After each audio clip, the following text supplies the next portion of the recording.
I'm going to send out the notes and I'm going to introduce myself. I'm Sean Sullivan. I'll be your host today for our September 7th version of the SIG CLI biweekly meeting. So let us start with the announcements. And we have some information now on our current 126 release. And so the enhancements freeze is going to happen within about 4 weeks, October 7th. So that's actually coming up pretty quickly. Let's keep that in mind. And in addition, there is a different process that we're going to organize this, or SIG release is going to organize these enhancements. And so I put in the one link for you have to be signed in for GitHub, for the automated GitHub project board. And so the leaders of the SIG CLI will be adding labels to KEPs in order for them to automatically be included in this automated project board, so that the Google Sheets spreadsheet that used to organize our KEPs is out. And so we're going to try something new this time. So our code freeze for this particular release is going to be happening on Wednesday, November 9th. And the actual release is in early December 6th on a Tuesday. So now we have the information we need in order to organize our deadlines. Have fun. So for KubeCon, which is coming up in October 24th through the 28th, we're going to provide some awards to our outstanding SIG CLI contributors, and we want to get feedback from you, from the community, on who you think some outstanding contributors have been to the SIG CLI for the last year. So we actually have very short notice on this. We apologize, but we only have until tomorrow, end of day, in order to get this feedback to SIG ContribX. And so what we're asking is that you please reach out to myself or Katrina or Mache or Eddie through Slack within the next day or so if you think you'd like to mention someone who's been a strong contributor for the last year.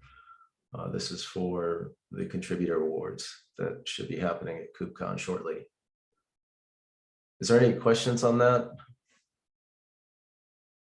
So yeah, just reach out to one of us in leadership, and we will through Slack. And we, like I said, we only have a day, so we apologize for that. Okay, why don't we move on to the next item, which is that the steering committee election is now open. I've put a couple of links in there. So the list, the voting is open until the end of the month, September 30th. And if you want to see if you're on the list of eligible voters, that link is there. And then the link for the election site is also there. And so we have a list of 8 possible steering committee members, and there's 4 openings. So if you're eligible, please vote and have your voice heard on who should be in the steering committee for our project, all of Kubernetes.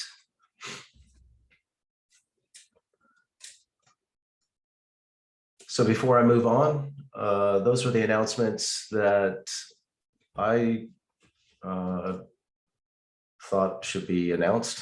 But is there anything else anyone else thinks should be announced? Is there anything else you'd like to bring up to the SIG CLI?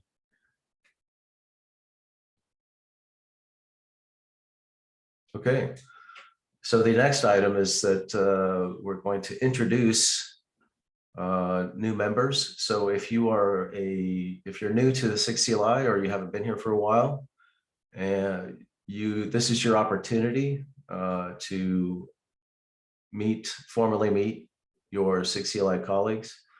And if you don't want to do this, that's fine too. But if you'd like to say hi and raise your profile with your colleagues, now's your opportunity to do it. So if anybody would like to pipe in, go ahead.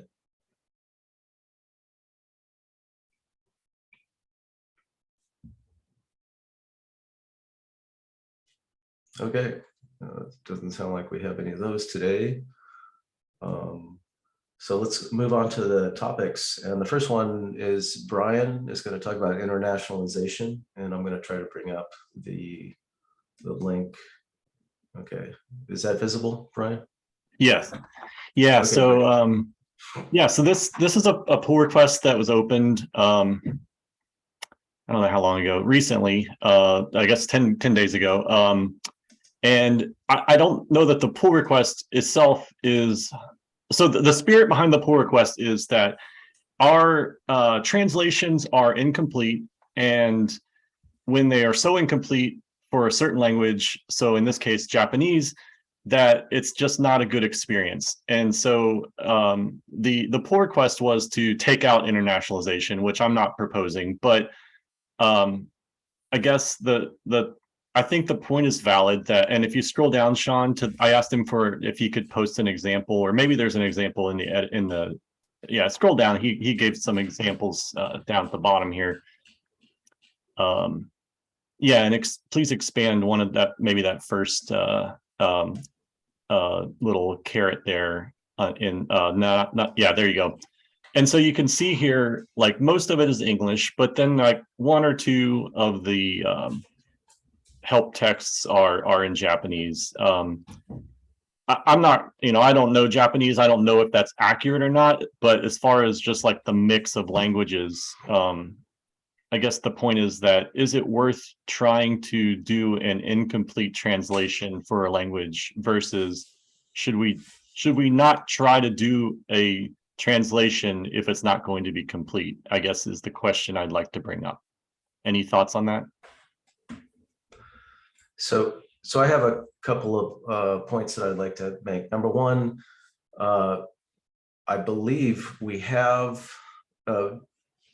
some support from the entire CNCF or from Kubernetes, where we initially solicited some help from a separate committee to get us the translations. And so this also obviously looks like it's not helpful. I think you need to get like a pretty large set of this text translated before it's going to actually be useful. But we can actually, I think, ask. We don't have to do it ourselves. I think that there's like some resources that we can appeal to in order to complete this or do a better job. And yeah, I guess that's all. The only point I wanted to make is that, we're not the ones that would actually organize these translators. It's actually, I think, a process that happens through the CNCF or through the Kubernetes kind of project as a whole. Does anybody else have any? This is an interesting topic.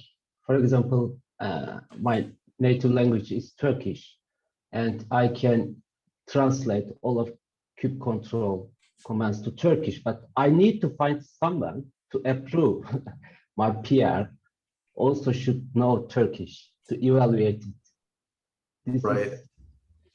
This is very interesting. So the translations themselves are just text files, and to be honest, I'm not sure if we actually have the permissions to approve them, because they're in a strange directory, or a directory that's not directly under kube control in the project. So that's something else that I'll have to look into. But I believe We do, may- Sean, because I've been tagged on it before and didn't know what to do. And I actually went to SIG Docs to find somebody who spoke Chinese. Oh, okay, great. Yeah. Yeah, that's what I was looking for, somebody who'd done this before. I had some, I looked into some of this like 3 or 4 years ago, and so it's been a long time. Do we have permissions? Do you know, Katrina? At least in the particular file that was modified in the case I saw, we were approvers. Okay, great. Okay. Yeah, but like, I don't know how to approve that exactly, so Maciej recommended that I try SIG Docs because they have a lot of folks who work on internationalization for the documentation more generally, and I kind of wonder if they would have an opinion about this as well.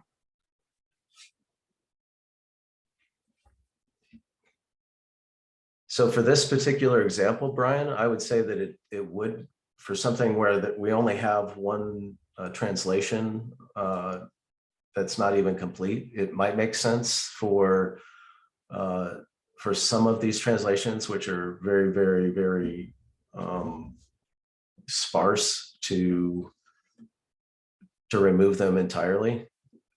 I think that would make sense. I think that we should probably come up with some percentage that we agree makes sense to be able to approve a particular language, and then reach out maybe to SIG Docs to see what resources they have for translating, because I'm pretty sure that they have to translate all the docs, and they may know the professional translators for which particular languages, which ones that they could lean on, and which ones that we'd be able to solicit in order to get a full translation, or at least close to a full translation. But this Japanese one definitely does look so sparse as to be not useful. Yeah, and I think there's some probably that have more. Yeah, there's a few down there, but I guess it brings up another thing that comes to mind is I know, like, if times that I've changed the text of something, and I see the I18N marker in the code or the function that converts it, but it's not really something I think about, like, hey, I need to go tell anybody who's translated this text that I just changed that they need to retranslate it. And I don't know what the right way is to prompt that, or if there's some review period that we need to, like, I mean, it's easy for me to say. I guess it's great that we have resources, and maybe we need to be more connected to those resources that will do the translations, so we can periodically ask them if they would review, or if we had some way of telling them which things changed, we could target that and say, hey, we changed these 5 things. Can you go please update the translations? And I don't know what that process is. I feel like there's probably not a good answer there, but in an ideal world, there would be some trigger that would say, these are the things you need to look at again. Yeah, I would say that there may even be like an extra label we should add to a PR that said, needs translation. In fact, I'll put that in the meeting notes. And if it says needs translation, then we know that at least in the future, maybe not in that particular PR, but in the future PRs, it's touching text that needs to be internationalized, or that has been internationalized previously, that we need updates on. So there is also a lot of like discarded translations when only one character changes, so they don't have to translate it all, and they could just look into the history, what was there before.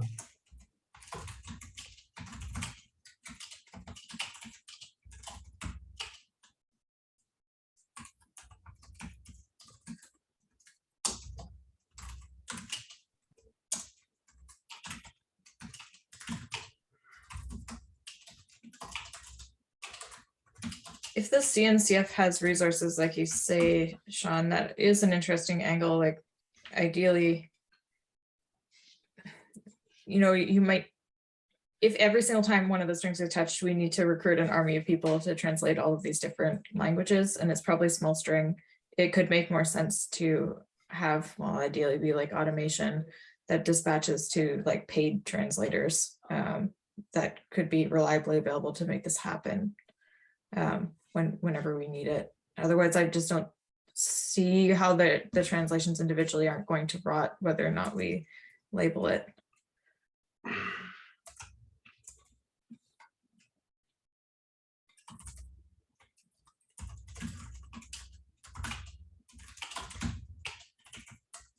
So why don't I and the leadership take on the role of investigators to see how this is. It's been so long since I've touched this, I've forgotten the process, but we could definitely raise the profile of this particular process and see if we could do better. This just hasn't really been on anybody's radar, at least not on my radar.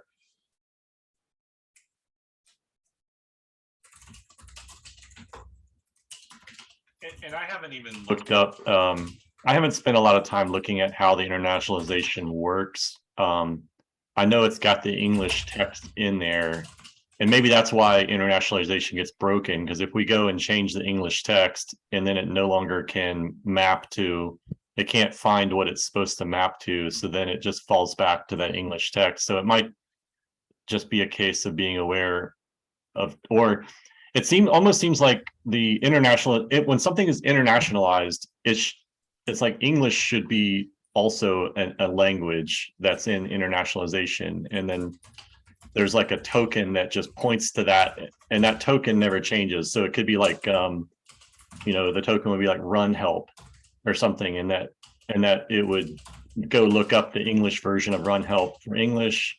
So I think that maybe that's what's missing, is like English is the key, as opposed to English being a language just like all the other languages. So every time we change the English, it breaks the key that maps to the translators, I guess. So I don't know. I'm just guessing. So I think that you actually, in the code, you're going to annotate particular variables that have text as being internationalizable.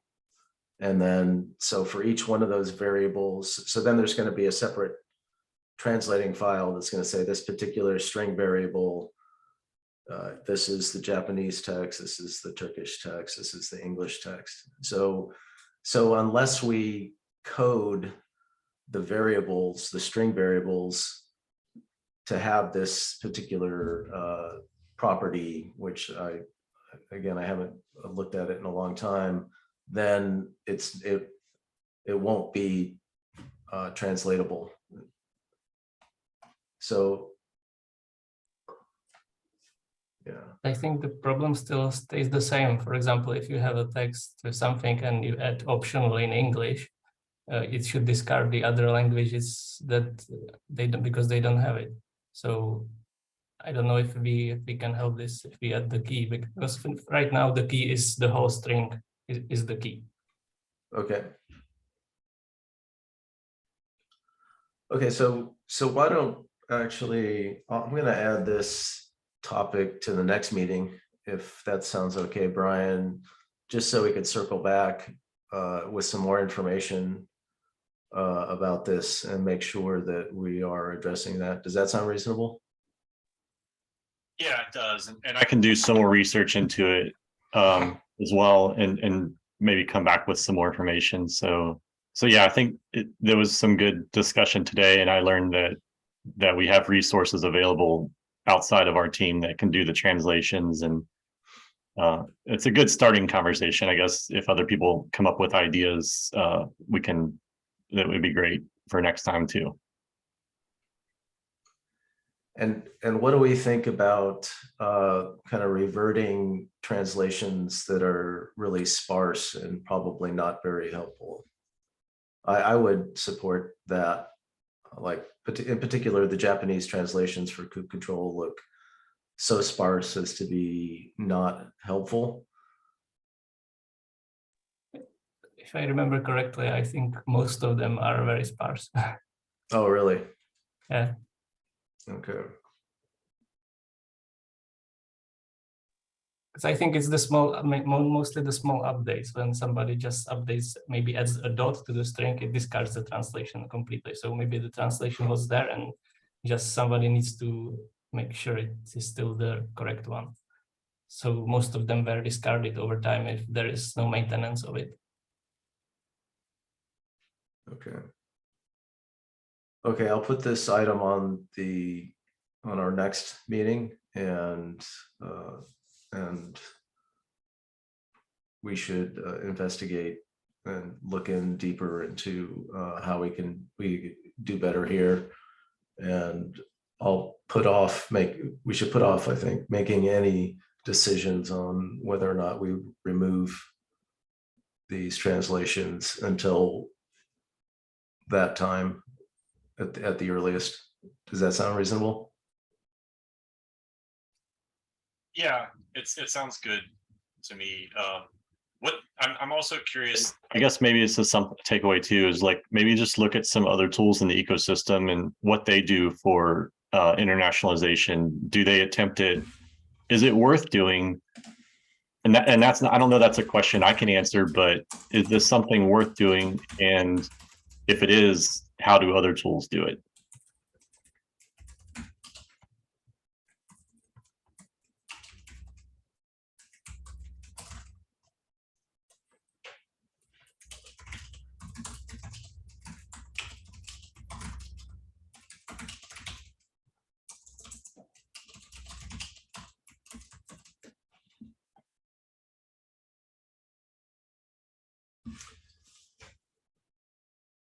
So this particular item sounds really useful, that there's SIG docs localization channel, which is going to probably be a subgroup of the SIG docs team. And that there's a channel on Slack, so maybe we could pipe up there and find out how we could do better.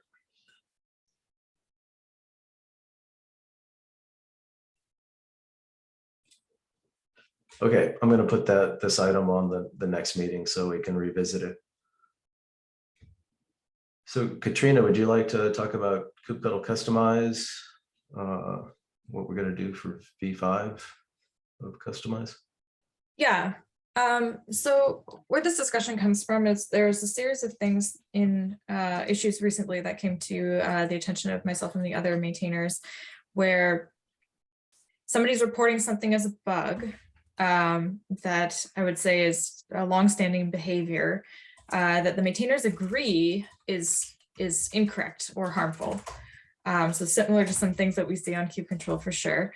The most recent example is one where one of the transformer, so just a piece of functionality that you can enable in your customization, will silently no-op, whereas the reporter and our opinion is that it should actually throw an error if the target was missing, so that the person who is writing that, they asked us to do something and then we weren't able to do it, so that should be an error. But that would break people who were relying on the silent no-op for whatever reason, because it's been there for a long time. So because Kustomize is built externally and we are a less mature piece of software, right? We're beta quality technically. One option that comes to mind is that we could flip that behavior and like we cut a V5, we're on V4 right now, and we could fix the behavior with that. And then folks, when you cut a new major version, they're prone to noticing. You expect there to be a breaking change, right? But that doesn't really work for kubectl customize quite so easily, because kubectl itself is obviously not going to inherit that major version bump. We, as of 2 releases ago, expose directly what version we're embedding. So you can go kubectl version and you'll see that the customized version is whatever we brought in. So yes, technically they would be able to check that. But my question for the SIG is whether or not we would consider that acceptable. Like if we fixed a behavior like that, made a big loud release note, customized V5, this thing that before failed silently will now throw an error, etc. We have a a short-ish list of things that we'd like to change. And then had kubectl customize updated to version 5 in the kubectl release notes. And the versions showing with kubectl version. Is that enough, or are we effectively unable to make changes like that because of the kubectl integration? I think we have to be able to update, customize. So I think that customize is in a very different place than this. This is not pure kubectl. As you mentioned, it is an external binary that's going to be executable through kubectl. And I think you have to be able to update behaviors in customize.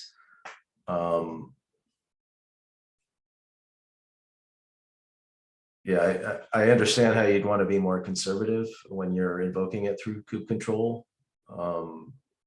But I would vote that you would have to be able to make fixes of this nature, and doing it on when you ship major versions of customize seems reasonable to me. I don't know how we normally communicate that we're going to update kubectl customize. Actually, when we got it to work for customize version 4, it was really out of date for the longest time, and was quite a bit of work that you guys all put in to get it to work with version 4 of customize. And I don't, that wasn't, yeah, that wasn't broken. That was, I kind of feel like we've done this before, where we've updated the version of customize, and there was actually some pretty significant functionality changes. So I would think that you would be able to do that again. What do you think, Katrina? Yeah, the precedent is interesting. It's not as clear as I'd hoped. Natasha pointed out that when we made that giant PR to upgrade from V2 to V4, some breaking changes were identified as must revert, basically. There was, in the customization API itself, there was something that used to be plural it was originally plural.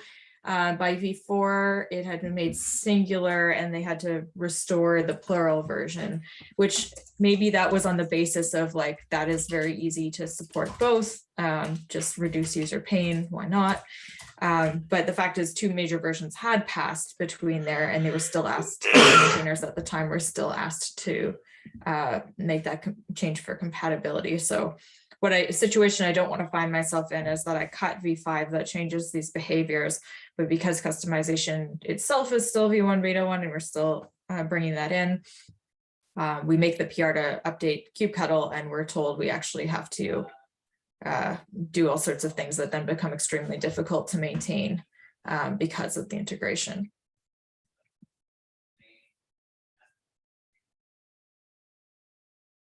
The alternative is essentially to say, like, we can't make any breaking changes without bumping the customization API itself, which we are planning to do for something like field changes, right? So if, for example, we have the vars field right now, that field causes tons of confusion. Folks think it's variables, which it can't be because it's customized. Customize is template free, but the name understandably causes a lot of confusion. The feature doesn't work like people expect. So a couple of years ago, we introduced, just over a year ago, we introduced replacements to replace the vars feature in a more powerful and customized native way. So the plan is for when we do a customization v1 beta 2 or customization v1, we will actually remove support for the vars field entirely. But because that's like a field in the customization API, that's easy to say, like, that is the correct strategy. If we're talking about a behavior change that's not exactly tied to a change in the field semantics, that would be something that we would normally consider using a major version bump to cover. And yeah, and that would mean that we can make this fix sooner for our users from a customized perspective, right? We could cut V5 more easily than like supporting 2 different client-side APIs, like having V1 beta 1 customization and V1 customization. That's something their code base is really not equipped to do. So that would be a very long time horizon to actually being able to do something like that.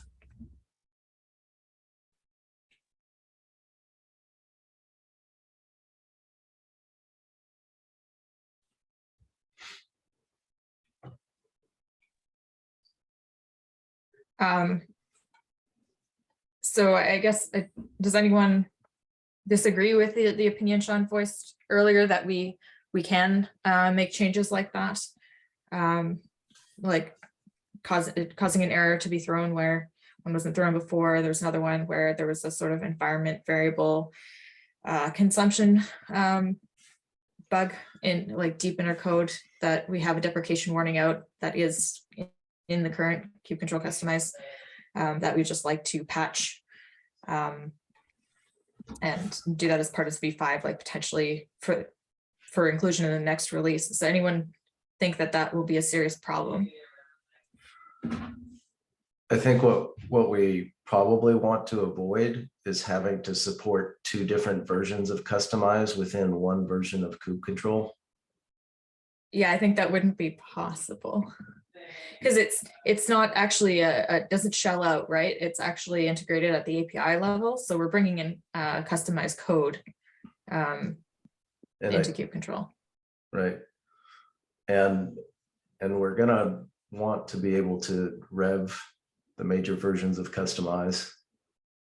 So how we communicate that, you know, I'm not 100% sure what the best way to do that is, but like the ability to be able to rev it and not be completely stuck with an API. Like if we've already gotten to a point where we can't modify the customized API, then kind of we are not in a position to rev customize within kubectl. I think we have to be in a position where we can update that version. Is there and Katrina, you mentioned that it doesn't shell out, and is there a reason why it doesn't shell out versus why it has to be baked into kubectl versus something that it shells out to? Does that help at all if it does? I think that wouldn't work very well. It would be we couldn't do it without being either very confusing or a break and change. One, this is like intended to be a very like kubectl native solution. So it integrates not just with kubectl customize, but also with like -k, for example. So that really needs I don't know, I feel like that wouldn't work terribly smoothly if we were shelling out. Then we would have to deal with multiple version compatibility on the kubectl side, which could be messy. And the last problem would be, well, yeah, the user having to install a version of customize would be another one. And then the last problem, that the command structure that was chosen when the integration was originally made doesn't actually match the command structure of the standalone.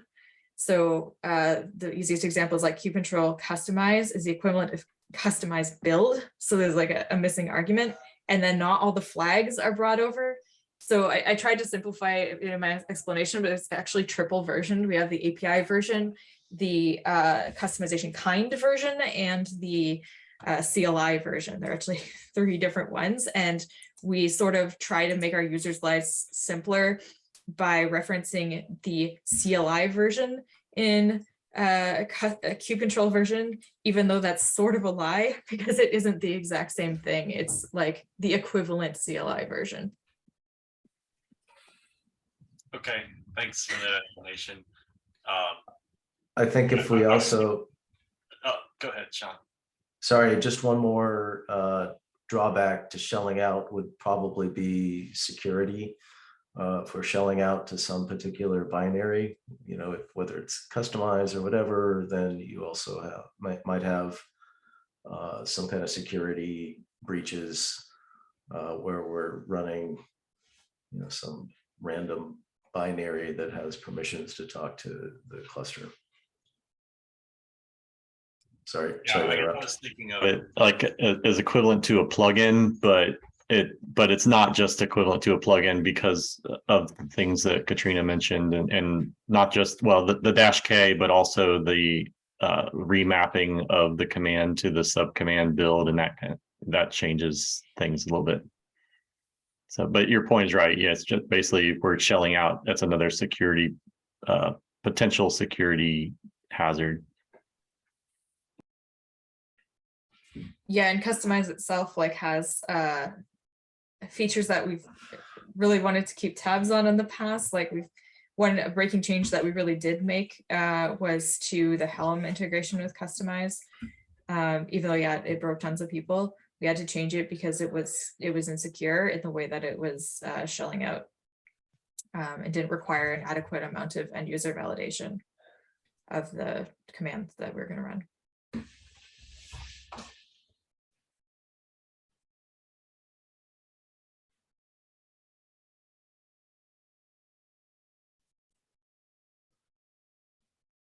Does anyone else have any feedback on this particular topic?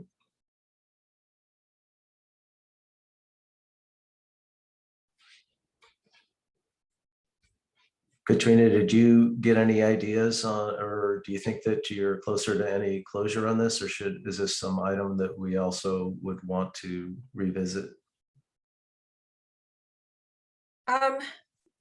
There might be a few more folks that I'd like to check with who don't typically attend the SIG meetings, but who show up on our approvers when we go to update the integration, just to make sure they're on the same page. But it sounds like the sort of changes that I have in mind would be acceptable to those present, which is definitely useful feedback to have. Because I think that would ultimately help Customize users, because as like less mature software than kubectl, we have things that we would like to fix in the experience. I'd like to still be able to fix in the experience at this point.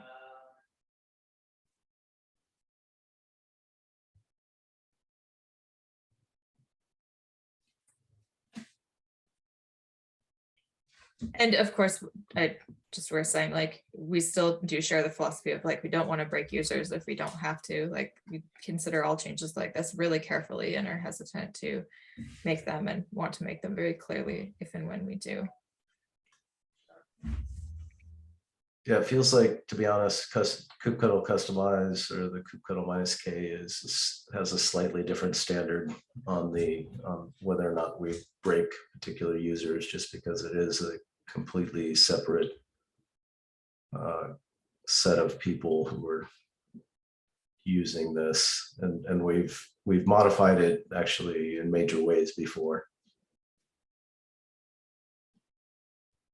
All right, thank you.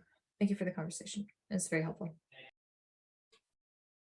Okay, great. Is it okay to move on, Katrina? Yep. Okay, so it looks like Nick has a very large stand up. And I saw Nick around earlier. Is he still here? Now, at the end of the stand-up said he couldn't make it. Oh, okay. Okay, well, why don't I just try to I'll mention this myself. I hope I could do Nick proud. So this is a stand-up on CUI, the UI version of Kube Control that Nick works on, Nick Mitchell at IBM. And so it looks like the 12.0 version has been released, a lot of bug fixes. It adds a nifty tray menu. So Nick had mentioned this tray menu in the previous meeting, if you want to know more about that, where you could quickly switch between namespaces and contexts and get a quick pop-up window to view some of your selected resources. Terminal tab no longer resets when you switch to another tab. Improved access to multiple AWS S3 profiles. And so, yes, Nick mentions at the bottom here that he's not going to be able to make it, but congratulations to Nick and the team on the newest version of CUI. So before we wrap up, a few minutes early today. Is there anything else that we should address?